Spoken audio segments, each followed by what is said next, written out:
Il y a un moment que chaque homme connaît trop bien. Un moment qui frappe plus fort qu'il ne le devrait. Votre téléphone s'allume. Son nom apparaît. Et en un instant, avant même que vous ne respiriez, tout votre système nerveux réagit. Votre pouls s'accélère. Votre poitrine se serre. Votre esprit s'emballe avec 1000 souvenirs qu'elle n'a jamais eu à porter. Vous ne le dites pas à voix haute, mais vous le ressentez. Une partie de vous attendait cela. Mais voici la vérité. Personne ne dit aux hommes que son message n'est pas un compliment. Ce n'est pas une fermeture. Ce n'est pas une connexion. C'est un test. Un test de qui vous êtes devenu pendant qu'elle était partie. Parce que quand une femme vous contacte après le silence, elle ne fait pas que prendre de vos nouvelles. Elle vérifie votre centre. Est-ce que le silence vous a renforcé ou affaibli? Avez-vous évolué ou êtes-vous resté immobile? Êtes-vous ancré maintenant ou êtes-vous encore l'homme dont les émotions pouvaient être influencées par un simple « Hey » Et ce que vous faites dans les secondes suivantes, avant de taper un seul mot, révèle tout. Votre discipline, votre présence, votre contrôle émotionnel, vos standards, votre croissance. La plupart des hommes paniquent et répondent instantanément.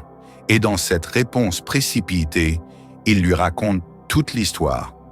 Je n'ai jamais tourné la page. Je n'ai jamais grandi. J'attendais ton retour. Tu as encore du pouvoir sur moi. Mais un homme ancré, un homme qui a fait le travail intérieur, répond différemment. Il ne réagit pas à son message. Il répond depuis son centre. Froid? Non. Détaché? Non. Indifférent? Pas même. Il n'est simplement plus gouverné par l'impulsion. Et c'est ce changement qu'elle ressent immédiatement. Cette vidéo va vous montrer exactement comment répondre quand elle brise le silence. Pas par peur, pas par espoir, mais par présence. Commençons. Il y a un moment très spécifique que chaque homme vit. Pourtant, peu le comprennent. Cela arrive dans le calme, quand vous travaillez, conduisez, soulevez des poids ou simplement occupez votre vie, et soudain votre téléphone s'allume avec son nom après des jours, des semaines ou même des mois de silence. Et dans cette fraction de seconde, avant que la logique ne rattrape, tout votre corps réagit comme si quelque chose avait électrifié votre système nerveux. Votre pouls s'emballe, votre attention se resserre. Votre esprit passe du présent au passé. Tout ce que vous faisiez, votre croissance, vos routines, vos progrès, est suspendu pour un micro-moment. Vous n'avez pas choisi cela. Ce moment est le piège émotionnel. La plupart des hommes pensent que le piège concerne ce qu'elle dit. « Hey, j'ai pensé à toi !» Désolé d'avoir disparu. Ou même quelque chose de décontracté comme « As-tu vu ce mème ?» Mais le vrai piège ne vient pas de ces mots. Il vient de votre réaction. Parce que biologiquement et psychologiquement, les hommes réagissent à l'attention féminine inattendue avec un cocktail d'émotions qui ressemble à de l'urgence, de l'espoir, de la nostalgie et du soulagement mélangés. Cela ressemble à une porte qui se rouvre. Cela ressemble à une chance de réparer quelque chose d'inachevé. Cela ressemble à une validation qui arrive pile quand vous vous étiez convaincu que vous n'en aviez plus besoin. Votre corps interprète son message comme une opportunité, mais votre esprit le traduit comme une signification.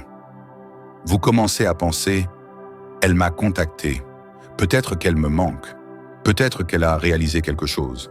Peut-être que cette fois ce sera différent. » Mais voici la vérité qu'aucun homme n'admet à voix haute. Votre premier instinct n'est pas la force, c'est l'attachement.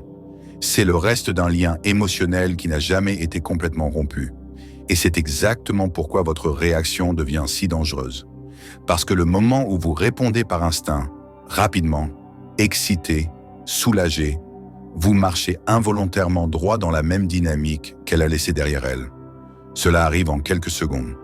Quelques mots tapés trop vite, un ton trop chaleureux, un message trop enthousiaste, une réponse trop immédiate. Et juste comme ça, elle ressent quelque chose que vous n'aviez pas l'intention de communiquer. Que son absence ne vous a pas fait évoluer, que son silence n'a pas affecté vos standards, que votre vie s'est mise en pause quelque part en attendant son retour. Elle lit votre énergie avant vos mots. Les femmes n'analysent pas votre réponse. Elles la ressentent quand vous répondez instantanément. Cela signale J'avais besoin de ce message. J'avais besoin de toi. J'avais besoin de réconfort. Et c'est le moment exact où vous perdez le cadre. Pas parce qu'elle vous manipule, pas parce que vous êtes faible, mais parce que vous réagissez par émotion plutôt que par clarté. C'est le vrai piège émotionnel. Vous arrêtez de diriger votre vie et commencez à répondre à la sienne. Vous passez de créateur à réacteur, d'ancré à impulsif, de stable à émotionnel, de présence masculine à dépendance émotionnelle. Voici la partie que la plupart des hommes ratent. Son message n'est pas le problème. Votre état l'est. Si votre système nerveux est déséquilibré, si votre esprit aspire à la connexion, si votre ego meurt de faim pour de la validation, son texte devient un déclencheur. Il bascule l'interrupteur de la logique au désir. Vous interprétez son message en fonction de ce que vous espérez qu'il signifie, pas de ce qu'il est réellement. Et c'est exactement pourquoi la plupart des hommes se perdent au moment où elle revient. Parce que voici la vérité brutale. Le silence vous expose. Son retour vous révèle. Qui étiez-vous pendant le silence? Avez-vous grandi ou attendu? Avez-vous évolué ou fantasmé? Avez-vous reconstruit votre identité ou juste vous êtes-vous distrait? Vos standards ont-ils augmenté ou votre solitude s'est-elle amplifiée? Le piège émotionnel n'est pas à propos d'elle du tout. C'est à propos de qui vous devenez au moment où elle revient. Certains hommes régressent instantanément, comme en appuyant sur un interrupteur. Ils redeviennent la même version qu'elle a laissée, disponible, enthousiaste, plein d'espoir. D'autres ont appris grâce au silence. Ils ont construit de la clarté, ils ont construit de la discipline, ils ont construit de la présence. Et quand elle revient, ils ne s'effondrent pas dans les anciennes émotions. Ils restent debout. Cette différence, la différence entre réagir et répondre, est exactement ce qui détermine tout ce qui suit. Parce que quand elle vous contacte après le silence, elle ne fait pas que vous envoyer un message.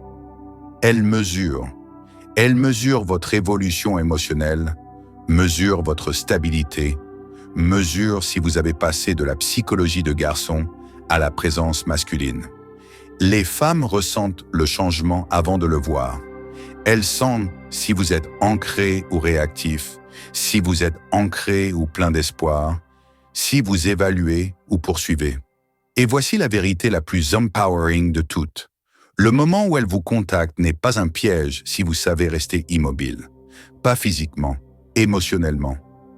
La pause, la respiration, la conscience, l'ancrage, la capacité de ressentir la vague sans la laisser vous diriger, c'est ce qui sépare un homme qui s'effondre dans les anciens schémas d'un homme qui s'élève dans un cadre supérieur. Et c'est pourquoi ce chapitre est important. Parce qu'avant d'apprendre quoi lui envoyer, avant d'apprendre quoi dire, avant de décider ce qu'elle mérite dans votre vie, vous devez comprendre ceci. Votre réaction émotionnelle est la première réponse qu'elle reçoit, bien avant que vous ne tapiez un mot. La plupart des hommes pensent que la pause est un truc, une tactique, une stratégie de dating, une façon de paraître indifférent. Mais la pause, la vraie pause, n'est rien de tout cela. C'est de la régulation émotionnelle. C'est la maîtrise du système nerveux. C'est la différence entre l'homme qui réagit à la vie et l'homme qui la dirige.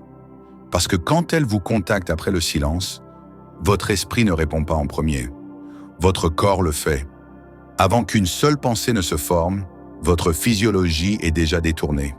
Rythme cardiaque accéléré, respiration superficielle, dopamine qui explose, anciens souvenirs qui ressurgissent, votre système saute vers la sensation familière de connexion.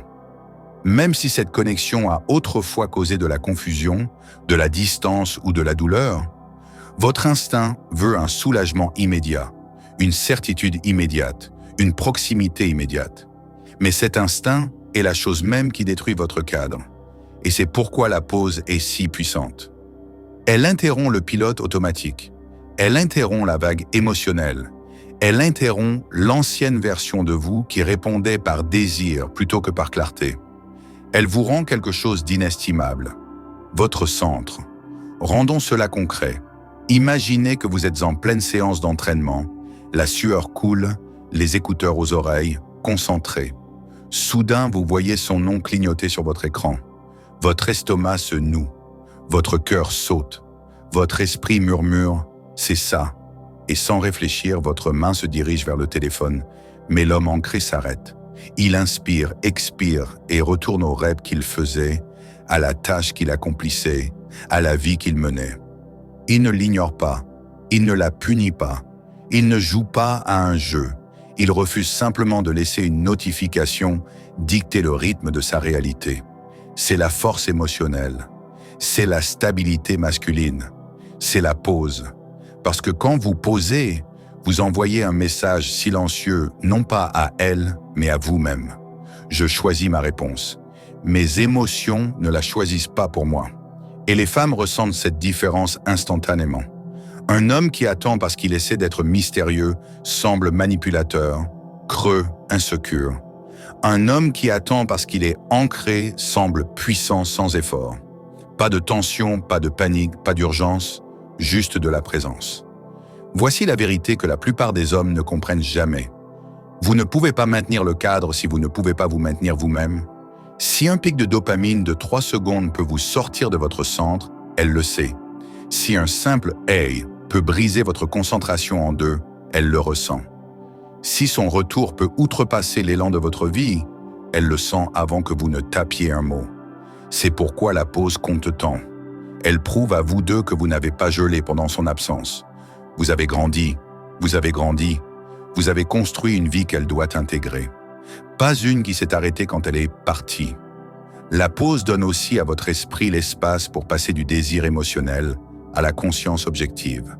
Vos pensées se calment, votre respiration s'approfondit, votre clarté revient et vous gagnez la capacité de poser les questions qui comptent. Dans quel état suis-je? Qu'est-ce que je veux vraiment? Que signifie son message?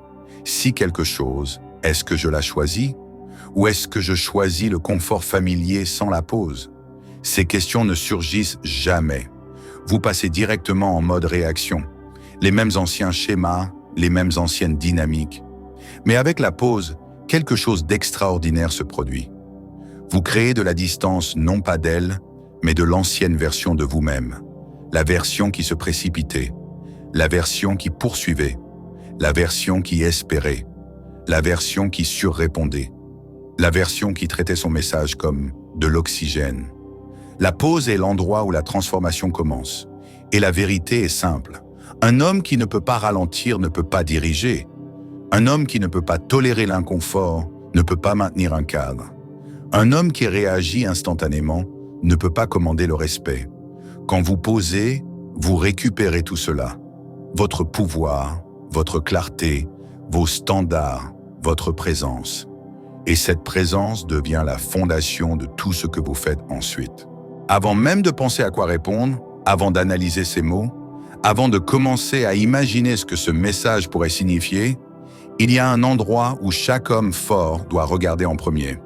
À l'intérieur de lui-même, parce que peu importe à quel point son message semble innocent, il vous touche à un endroit que la logique ne peut pas atteindre. Les messages d'une femme qui avait autrefois un pouvoir émotionnel sur vous ne tombent pas légèrement. Ils tombent sur d'anciennes blessures, d'anciens espoirs, d'anciens fantasmes, d'anciennes peurs. Ils réveillent les versions de vous que vous pensiez avoir dépassées. Et si vous ne vérifiez pas votre état intérieur, vous ne répondrez pas à elles. Vous répondrez aux parties de vous qui sont encore non résolues. C'est là que la plupart des hommes échouent, non parce qu'ils sont faibles, mais parce qu'on ne leur a jamais montré comment s'interroger honnêtement. Donc, avant tout, vous posez la première question brutale. 1. Est-ce que j'espère que ce message me sauve de la solitude? La plupart des hommes ne réalisent pas cela. Mais la solitude crée des illusions. L'illusion que n'importe quelle connexion est meilleure que le silence. L'illusion que son retour signifie quelque chose de profond. L'illusion que quelqu'un de votre passé peut réparer le vide en vous. Quand vous êtes seul, votre esprit ne pense pas, il s'accroche. Il s'accroche à tout ce qui apporte du soulagement. Même temporairement, son message devient une dose de confort, une soupape de décompression, une évasion momentanée des parties calmes de votre vie que vous avez évitées. Mais voici la vérité que vous devez affronter. Si vous espérez que son message vous sauve de la solitude, vous ne répondez pas à elle. Vous répondez à votre propre peur. et la peur ne devrait jamais être au volant des décisions d'un homme. Donc, vous vous asseyez avec la question. Pas d'excuses, pas de sucre, pas de justification. Est-ce de l'excitation ou du soulagement de vide émotionnel? Si c'est du soulagement, vous ne répondez pas. Vous attendez que vos émotions se calment parce que la clarté ne peut pas exister là où la peur vibre encore. 2. Est-ce que j'assume que son message signifie que tout a changé? Un « Hey » n'efface pas des semaines de silence. Un « Comment vas-tu » ne reconstruit pas un effort constant. Un emoji n'égale pas une responsabilité émotionnelle.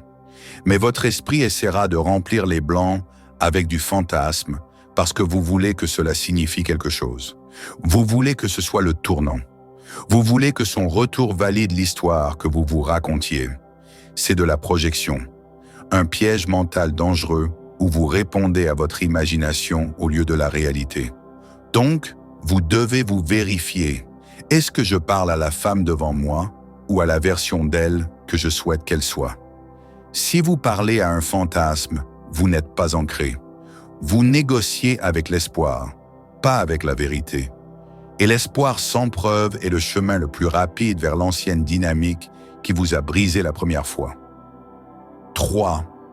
Si un connaissance aléatoire envoyait le même message, est-ce que je ressentirais autant? Cette question expose tout. Enlevez l'histoire, enlevez la chimie, enlevez la tension, la confusion, l'attachement. Si un collègue textait « Hey, est-ce que votre cœur chuterait ?» Si un copain de gym messageait « Ça fait longtemps », est-ce que vous trembleriez? Si un connaissance disait « Comment vas-tu ?» est-ce que vous auriez des papillons? Non. Donc, si vous ressentez une vague pour quelque chose d'ordinaire, cette vague n'est pas à propos du message. C'est à propos de l'histoire que vous n'avez pas encore complètement triée. Et cela signifie que vous êtes en risque émotionnel. Parce que quand votre système nerveux réagit à un fantôme familier, vous perdez la clarté requise pour prendre des décisions nettes. C'est pourquoi le self-check est obligatoire. Il vous empêche d'apporter vos anciennes blessures émotionnelles dans votre prochain mouvement. 4. Les schémas ne mentent pas, mais vos sentiments si. Les hommes adorent croire que cette fois c'est différent, que son silence avait une raison significative, que son retour est symbolique de croissance, de changement ou de réalisation. Mais les schémas racontent la vraie histoire. Est-ce qu'elle revient toujours quand elle s'ennuie? Quand les autres options échouent? Quand elle a besoin de validation? Quand elle se sent seule la nuit? Quand elle a besoin de confort émotionnel qu'elle n'est pas prête à gagner? Les schémas sont la partie la plus honnête de toute cette situation. Donc demandez-vous, est-ce qu'elle tend la main ou est-ce qu'elle fait un cercle? Il y a une différence. Tendre la main implique de l'intention. Faire un cercle implique de la commodité. Et si vous confondez les deux, vous serez tiré dans le même cycle qui vous a vidé avant. 5. Le self-check n'est pas à propos de douter d'elle. C'est à propos de trouver votre vérité. Les hommes pensent que l'autoréflexion est une faiblesse. C'est l'opposé. Le self-check n'est pas à propos d'être suspicieux. C'est à propos d'être souverain. C'est à propos de s'assurer que vous vous tenez sur un terrain émotionnel stable, pas tremblant. C'est à propos d'assurer que votre réponse vient de la force, pas du désir. C'est à propos de confirmer que vous, pas vos blessures, êtes aux commandes. Parce que l'homme qui ne se vérifie pas devient prévisible, impulsif et facilement influencé. Mais l'homme qui se confronte avant de répondre devient dangereux, calme, centré, inébranlable. Les femmes peuvent sentir cela. Elles sentent la différence entre un homme qui répond par peur et un homme qui répond par vérité. Et la vérité, votre vérité, est la fondation de chaque interaction forte qui suit. Une fois vos émotions calmées et la ruée initiale dissoute, vous gagnez enfin accès à la lentille qui compte le plus, la capacité de lire son intention clairement. Parce que peu importe à quel point son message semble simple en surface, une femme ne tend jamais la main sans motif, conscient ou inconscient. Les hommes font les plus grosses erreurs non parce qu'ils disent sur la mauvaise chose, mais parce qu'ils assument la mauvaise signification. Ils répondent à un fantasme au lieu de la réalité, à l'espoir au lieu de l'histoire, au désir au lieu de la logique. Ce chapitre est à propos d'aiguiser votre perception pour que vous arrêtiez de répondre à la femme que vous souhaitez qu'elle soit et commenciez à répondre à la femme qu'elle s'est réellement montrée être. Le premier endroit où regarder est son schéma, pas ses mots. Les mots d'une femme peuvent être doux, joueurs et désarmants, mais ses schémas sont brutalement honnêtes. Si elle a l'habitude de disparaître quand la vie se calme et de revenir seulement quand elle est seule, ennuyée ou inoccupée, ce n'est pas de l'affection, c'est de la commodité. Si elle réapparaît seulement quand les autres options s'effondrent, vous n'êtes pas l'homme qu'elle choisit. Vous êtes l'homme qu'elle utilise pour se stabiliser. Et si elle glisse hors de votre vie chaque fois que les choses deviennent émotionnellement réelles, puis glisse de nouveau quand la pression émotionnelle s'estompe, alors rien dans son message ne signale un changement. Un schéma est un aperçu du futur, et à moins qu'elle n'ait déjà montré des preuves de briser ce schéma, vous devez supposer qu'il est encore vivant. Après les schémas vient l'histoire. Chaque message qu'une femme envoie est filtré par tout ce qui s'est passé avant. La tension, le silence, les disputes, la chimie, l'inconsistance, l'espoir et la déception. Un simple « hey » ne peut pas être séparé du paysage émotionnel dans lequel il entre. Si la dernière période entre vous deux était chaotique, son message ne transforme pas magiquement ce chaos en clarté. Si la connexion s'est lentement estompée, son texte ne ravive pas soudain l'intimité. Si elle s'est éloignée parce que les choses devenaient réelles, sont justes pour vérifier, n'est pas un signe de maturité émotionnelle. C'est un signe qu'elle tourne autour du confort qu'elle avait autrefois. Les hommes détruisent leur propre clarté quand ils prétendent que chaque nouveau message est une ardoise propre. Ce n'est jamais le cas. Ensuite vient le facteur qui sépare les femmes avec une intention genuine des femmes cherchant un fixe émotionnel rapide. La responsabilité. Si elle revient sans reconnaissance du silence, sans reconnaissance de la distance, sans signe de responsabilité, juste un bavardage casual comme si rien ne s'était passé, ce n'est pas de la sincérité. C'est la gravité émotionnelle qui l'attire vers quiconque l'a autrefois fait se sentir validé. Les femmes qui veulent vraiment reconstruire une connexion le montrent par l'honnêteté. Elles disent « je sais que ça fait un moment » ou « je n'ai pas bien géré les choses » ou même un simple « il y a quelque chose que je veux expliquer ». La responsabilité signale la maturité. L'absence de responsabilité signale la commodité. Et puis il y a le ton, la température émotionnelle sous ces mots. Les femmes communiquent plus par énergie que par phrase. Un message livré avec calme, ancré, clarté se ressent différemment d'un qui semble joueur mais vide, chaleureux mais non engageant, nostalgique mais évasif. Quand son intention est réelle, vous le ressentirez. Il y a de la stabilité dans son ton, un sens du but, une volonté de vous rencontrer à mi-chemin. Quand son intention est vague, vous le ressentirez aussi. La subtile incohérence, l'évitement sous-jacent, la paresse émotionnelle, la confusion elle-même devient un message.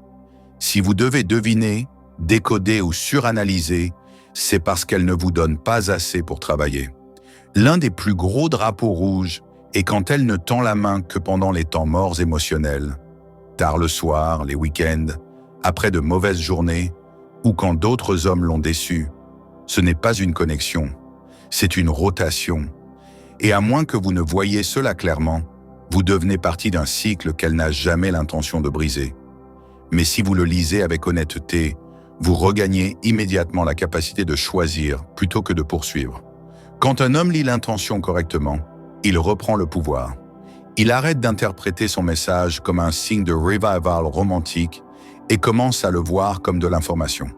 De l'information qu'il peut utiliser pour protéger sa paix, maintenir ses standards et répondre depuis un lieu de force au lieu d'instinct émotionnel. Lire son intention ne vous rend pas froid, cela vous rend conscient. Cela vous empêche d'être tiré de nouveau dans une boucle qui la bénéficie plus qu'elle ne vous a jamais bénéficié. Et le plus important, cela vous permet de répondre comme un homme qui voit la réalité clairement, pas comme un homme espérant une histoire qui n'a jamais existé. Une fois que vous avez lu son intention, la dynamique change parce que maintenant vous ne répondez plus comme un homme essayant de décoder ses émotions. Vous répondez comme un homme qui comprend les siennes. C'est là que le leadership commence. Pas avec la dominance, Pas avec le contrôle, mais avec la présence. La présence est l'autorité tranquille qu'un homme porte quand il refuse de s'abandonner. Peu importe qui entre ou sort de sa vie, et quand elle tend la main après le silence, la présence devient la seule chose qui vous sépare de l'homme qu'elle connaissait autrefois.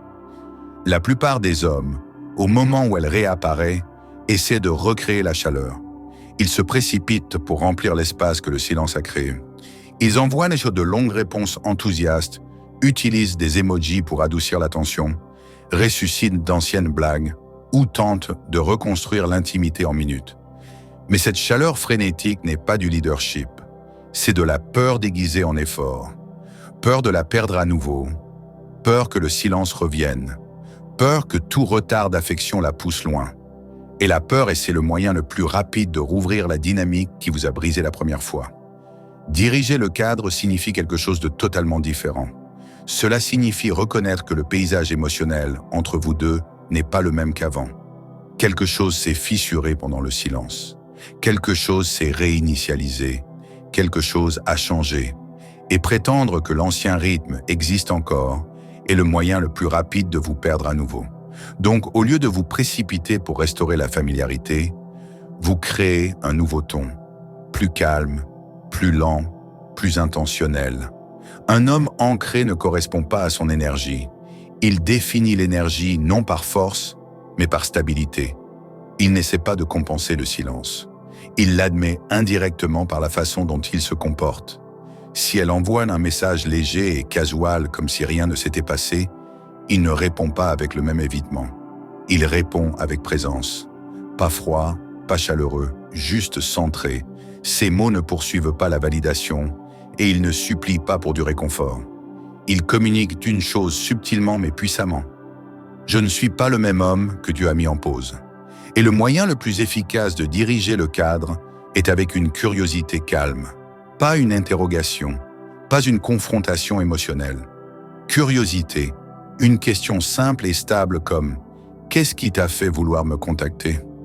Cette question change toute la dynamique instantanément. Elle brise l'illusion qu'elle peut disparaître et revenir sans responsabilité émotionnelle.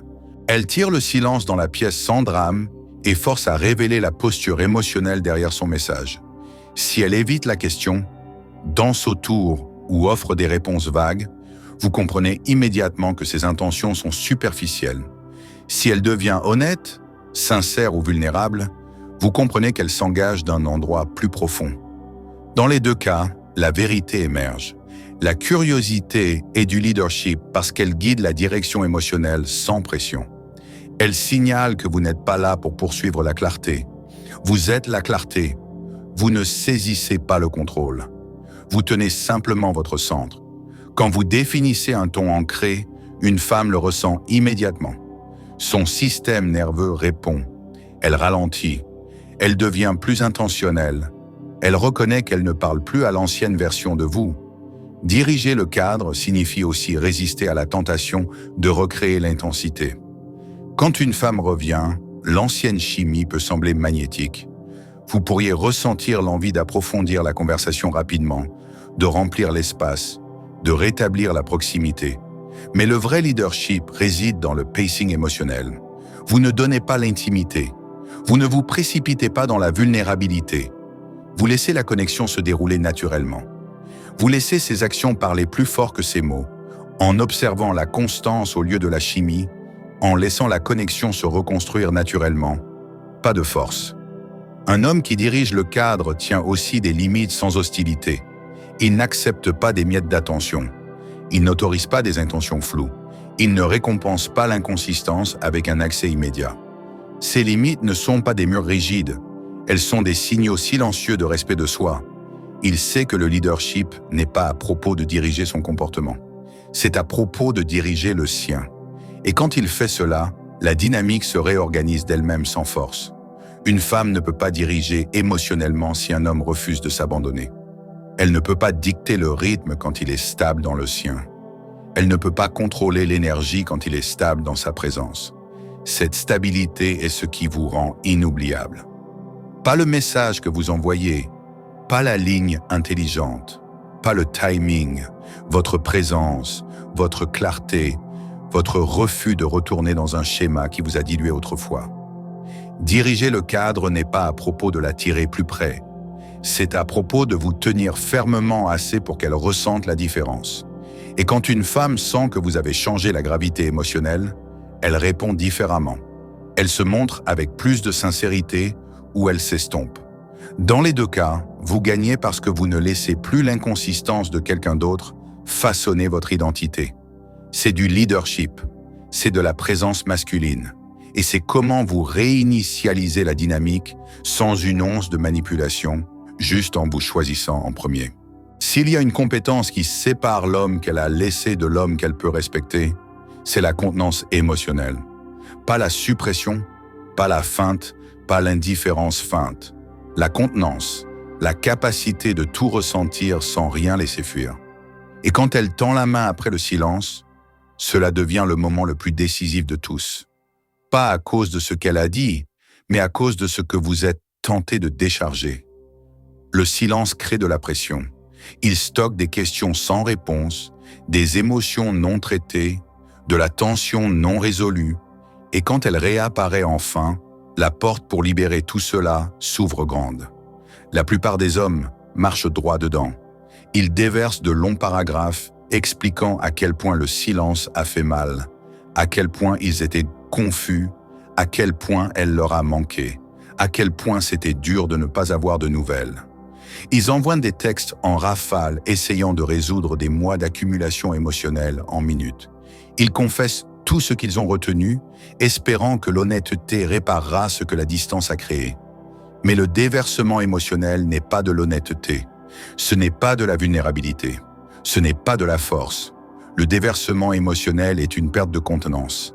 L'incapacité de s'asseoir avec ses propres sentiments sans les placer sur quelqu'un d'autre. Et rien ne fait s'effondrer votre cadre plus vite. Quand vous déversez vos émotions au moment où elle revient, vous la transformez d'une personne en régulateur émotionnel. Vous la forcez à gérer le poids de votre monde intérieur. Vous communiquez que son absence vous a déstabilisé si profondément que vous ne savez plus où est votre centre. Un homme qui ne peut pas tenir ses émotions ne peut pas tenir une relation. Les femmes ne l'articulent pas, mais elles le ressentent instantanément. Le débordement émotionnel les fait reculer. Pas parce qu'elles manquent d'empathie, mais parce que la stabilité, pas l'intensité, est le fondement de l'attraction. Une femme peut désirer un homme passionnément. Mais elle ne peut faire confiance qu'à un homme qui peut se porter lui-même. Cette confiance s'évapore quand la première chose qu'il lui offre est le chaos qu'il n'a pas pu gérer seul. La contenance, en revanche, est un pouvoir tranquille.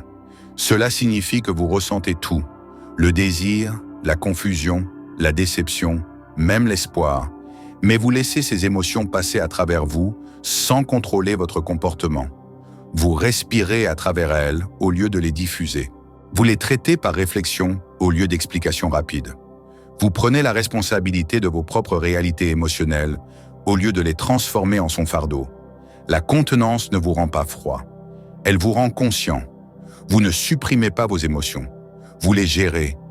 Vous choisissez le bon moment pour les aborder, la bonne profondeur pour les exprimer et le bon conteneur pour qu'elles atterrissent. Vous arrêtez d'attendre d'une femme qu'elle apaise des blessures qu'elle n'a pas guéries. Vous arrêtez de chercher du réconfort auprès de quelqu'un qui n'est peut-être pas capable de l'offrir. Et vous arrêtez de confondre intensité émotionnelle avec intimité émotionnelle. Avant de répondre à elle, vous laissez la charge émotionnelle se calmer. Vous donnez à votre système nerveux de l'espace pour respirer. Vous laissez l'adrénaline s'estomper et votre clarté monter. Quand vous répondez, vous parlez depuis une conscience ancrée, pas depuis une volatilité accumulée. Vos mots deviennent mesurés, stables, intentionnels. Vous ne romantisez pas le silence, ni ne dramatisez votre expérience. Vous ne posez pas de questions auxquelles elle n'est pas prête à répondre. Vous ne demandez pas de validation. Vous ne lui donnez pas la responsabilité émotionnelle que vous auriez dû gérer vous-même. Un homme contenu devient irrésistiblement attractif parce que son énergie semble sûre. Pas sûre comme prévisible, mais sûre comme stable. Son monde émotionnel n'est pas une tempête qu'elle doit endurer, mais un paysage qu'elle peut entrer sans peur d'être submergée. Il est inébranlable. même par le retour de quelqu'un qui l'a autrefois fait questionner tout. Et cette stabilité est ce qui fait qu'une femme pose. C'est ce qui l'a fait se pencher. C'est ce qui l'a fait le voir avec de nouveaux yeux. Les hommes croient souvent que l'ouverture émotionnelle rapproche une femme. En réalité, l'émotion non traitée l'éloigne, tandis que l'émotion traitée l'attire. La différence est la contenance. L'homme qui déverse tout immédiatement ne partage pas. Il décharge. L'homme qui traite intérieurement avant d'engager extérieurement ne retient pas, il dirige. La contenance est la preuve de l'évolution. C'est l'évidence que le silence ne vous a pas détruit. Il vous a raffiné. C'est le signal que vous n'avez pas besoin de son retour pour vous sentir entier. Et c'est la fondation pour tout ce qui se passe dans l'étape finale. Répondre comme l'homme que vous êtes devenu, pas l'homme que vous étiez autrefois. Quand elle tend enfin la main après le silence. La plupart des hommes pensent que le moment crucial est son message. Ce n'est pas le cas. Le moment crucial est votre choix. Parce que vous le réalisiez ou non, son retour ne vous place pas à sa porte. Il la place à la vôtre. Et la question devient douloureusement simple. A-t-elle accès à l'homme que vous êtes devenu, ou reste-t-elle dehors de la vie que vous avez reconstruite sans elle? La plupart des hommes ne posent jamais cela. Ils sont trop concentrés sur « qu'est-ce que je dis ?» ou « qu'est-ce que cela signifie ?» pour reconnaître qu'ils sont ceux qui détiennent le pouvoir maintenant. Pas le pouvoir sur elle, mais le pouvoir sur leur propre monde émotionnel. Le silence vous a donné quelque chose que les hommes reçoivent rarement dans les relations modernes. Une réinitialisation, une chance de reculer, de voir clairement et de choisir consciemment plutôt que réactivement. Et maintenant, avec son message assis dans votre téléphone comme un test pour lequel vous n'avez pas étudié, vous avez 3 chemins masculins nets devant vous. Aucun d'eux n'est un truc, un jeu ou une tactique. Ce sont des reflets de qui vous êtes devenu. Décomposons-les. Option 1, distance polie. Il y a des moments où elle ne mérite pas de proximité, mais elle ne mérite pas non plus d'hostilité. Son retour peut être casual, vague, sans émotion ou inconstant. Peut-être que son « hey » ressemble à un tapotement sur la fenêtre, pas une invitation, pas une excuse, pas une tentative genuine de reconnexion, juste un check-in pour voir si vous êtes encore là. Et dans ces cas, la distance polie devient votre position la plus forte. Vous n'êtes pas froid, vous n'êtes pas mesquin, vous ne la punissez pas, vous offrez simplement pas plus d'accès que son effort ne justifie. La distance polie ressemble à « j'espère que tu vas bien aussi » ou « content d'avoir de tes nouvelles ». Court, neutre, ancré, clair. Pas parce que vous essayez de la manipuler, mais parce que vous refusez de rouvrir une porte émotionnelle qu'elle n'a pas gagnée. Vous l'acceptez, mais rien de plus. Vous ne remplissez pas le silence. Vous ne recréez pas l'ancienne chaleur. Vous ne récompensez pas les retours à faible effort. C'est des limites en action, pas des limites parlées. Un homme qui peut répondre poliment sans se précipiter dans la proximité envoie un signal inéquivoque. Ma vie continue avec ou sans toi, l'accès se gagne, pas s'assume. Option 2, reconnexion lente. Tous les retours ne sont pas égaux. Parfois, elle revient avec sincérité, avec vulnérabilité, clarté ou responsabilité. Elle peut reconnaître le silence. Elle peut prendre la responsabilité de sa part. Elle peut montrer de la maturité émotionnelle plutôt que de la commodité émotionnelle. Et quand cela arrive, vous ne sautez pas dans l'intimité. Vous ne vous précipitez pas pour reconstruire ce qui existait avant que le temps brise le cadre. Vous choisissez la reconnexion lente, un rythme mesuré, stable, qui respecte à la fois votre paix et votre valeur propre. La reconnexion lente n'est pas jouée à être dure à obtenir. C'est reconstruire depuis la force plutôt que le désir. Cela ressemble à répondre calmement, pas avec empressement, à matcher l'effort au lieu de surdonner, permettre aux actions de parler plus fort que les mots, observer la constance au lieu de la chimie, laisser la connexion se reconstruire naturellement, pas de force. Parce que la vraie reconnexion n'est pas à propos de revivre le passé, c'est à propos d'évaluer le présent. Et l'homme qui reconnecte lentement communique « Je suis ouvert, mais je ne suis pas désespéré. Je suis réceptif, mais je ne me précipite pas. Je suis là, mais je ne m'abandonne pas à nouveau. » Ce chemin transforme le silence en sagesse plutôt qu'en faiblesse. Option 3, limite dure, coupure. Le chemin le plus difficile et le plus puissant est aussi celui que peu d'hommes choisissent, comme une limite dure. Il y a des situations où son retour n'est pas un cadeau. C'est une menace pour votre paix, une menace pour votre progrès, une menace pour la stabilité que vous avez lutté pour reconstruire. Peut-être qu'elle a une histoire de disparaître et réapparaître quand elle s'ennuie. Peut-être qu'elle joue avec vos émotions au lieu de les respecter. Peut-être que sa présence apporte du chaos, de la confusion ou de l'anxiété. Peut-être qu'elle ne revient que quand la solitude la frappe, mais disparaît quand la clarté vous frappe. Et quand c'est le cas, la réponse la plus forte n'est pas une réponse, c'est la protection. Cela peut ressembler à aucune réponse du tout. Choisir le silence plutôt que rouvrir le chaos, une fermeture ferme et respectueuse. Je ne suis pas ouvert à reconnecter, mais je te souhaite le meilleur. Retirer l'accès non comme punition, mais comme autopréservation. Les hommes craignent cette option parce qu'elle semble dure. Mais la vérité est simple et stoïque. La paix est plus précieuse que la connexion. Le respect de soi est plus précieux que l'histoire. La clarté est plus précieuse que la chimie. Couper quelqu'un n'est pas à propos d'être froid. C'est à propos de refuser de rentrer dans une boucle qui vous a coûté votre stabilité mentale et émotionnelle. Un homme qui peut s'éloigner de quelqu'un qu'il aime encore devient intouchable. Il ne négocie plus avec le chaos. Il n'échange plus sa paix contre de la tension. Il ne sacrifie plus son chemin pour quelqu'un qui ne marche pas à ses côtés. Il se choisit non avec ego, mais avec sagesse. L'état d'esprit stoïque, la paix avant tout. Quand elle tend la main après le silence, le monde vous dira de vous inquiéter de la perdre. Le stoïcisme enseigne l'opposé. Inquiétez-vous de vous perdre. Parce que vous choisissiez la distance polie, la reconnexion lente ou une limite dure, chaque option partage un principe. Votre paix est la priorité. Pas le message, pas le fantasme, pas la chimie, pas la peur de la perdre à nouveau. Le chemin que vous choisissez n'est pas à propos d'elle. C'est à propos de l'homme que vous devenez. Un homme qui choisit par clarté, pas par désir, par force, pas par insécurité, par introspection, pas par impulsion. En fin de compte, la vraie question n'est pas « qu'est-ce que je lui dis ?» c'est « quelle version de moi fait ce choix ?»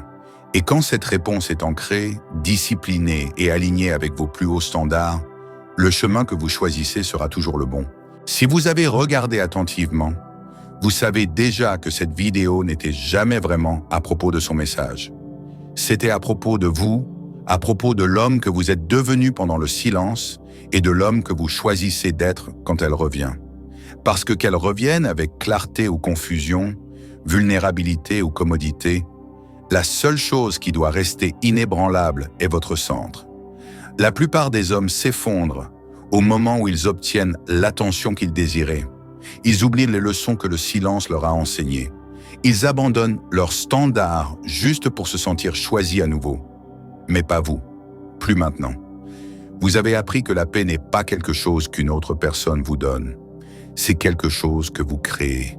C'est quelque chose que vous protégez. Et c'est quelque chose que vous ne sacrifiez jamais juste parce que quelqu'un se souvient soudain de votre valeur. Son message n'est pas l'événement principal. Votre réponse est la révélation. Elle révèle votre croissance, votre clarté, votre discipline, votre évolution. Donc en avançant, posez-vous une dernière question, la seule question qui compte. Vais-je répondre comme l'homme que j'étais autrefois ou comme l'homme que le silence m'a façonné? Si cette vidéo a touché un endroit que vous évitez habituellement, bien. Cela signifie que vous vous réveillez à votre propre force. Maintenant, si vous êtes prêt à devenir le genre d'homme qui ne se laisse pas tirer par l'attention, le silence ou l'émotion, mais qui dirige avec un pouvoir intérieur, le respect de soi et la clarté masculine. Alors ne regardez pas juste des côtés, rejoignez la fraternité, entrez dans la communauté où les hommes se reconstruisent, affûtent leur mindset et s'élèvent avec un but. Abonnez-vous, commentez votre option 1, 2 ou 3 et entrez dans le prochain chapitre de votre évolution. Votre futur soi attend. Rendez-le fier,